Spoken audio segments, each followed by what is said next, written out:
Глендоман – метод за ранно езиково ограмотяване. Познат ли ви е? На мен доскоро не ми беше, но се сблъсках с него в контекста на моята работа и ми беше супер интересно. Физиотерапевт, който е работил в Америка през 50-те години и който забелязва, че децата в много ранна бебешка възраст могат много лесно да запомнят образи. Следствие на което разработва нещо като метод. Той се състои в това, че Глендоман подготвя ни карти, върху които пише думи с големи червени букви, показват се на детето и то запомня както образа, така и думата, която се и произнася, когато се показва съответната дума. Но въпреки успехите, които постига при децата, той не бива признат от научните среди, защото не прави някакви сериозни проучвания и доказателства, а по-скоро на базата на опит и на обратната връзка от родителите, с които работи. И може би по-съществената причина е, че той твърди, че може да се почне с обучението на децата още на 6-месечна възраст, а в днешно време вече е известно, че зрителната и фонологичната памет на децата не е достатъчно развита.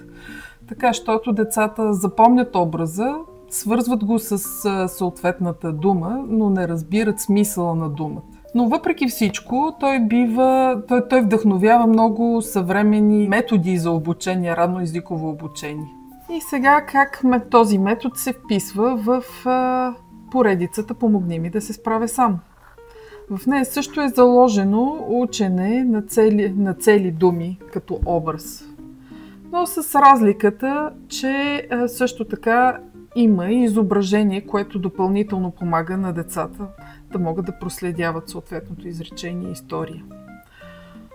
В поредицата "Помогни ми да се справя сам" има пиктограма, визуалното изображение на думата и думата написана отгоре. Това като уточнение. Децата в ранна възраст четат чрез образи и в последствие вече минават и на аналитично четене.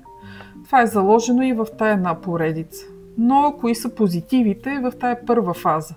Е, че се премахва тотално страха от четенето, защото детето е овластено и разбира съдържанието на това нещо написано там. Тоест разбира какво е дума, какво е изречение и свързва всяка една част от него, като ги показва и проследява съответното движение на речта. Разбира основната граматика, без някой експлицитно да им я обяснява на децата. И когато децата натрупат основния речник визуално, така както и възрастните имаме огромен речник, защото на това се дължи и скоростта, с която четем, минават на следващата фаза на аналитичното четене. Тоест вече са готови да разграничават отделните звуци на думата, могат да правят срички, да съчетават срички и да почват да четат сегментално. Затова ни помага в поредицата "Помогни ми да се справя сам" и картите, които са към всяка една книга, защото освен пиктограмата, на съответния гръб има написана и думата, разделена на срички. Ако искате да научите повече за метода на Глендоман, както и за пиктограмната поредица, може да отидете на нашия сайт и да прочетете статията. Аз ще оставя линк също тук някъде наоколо. До скоро!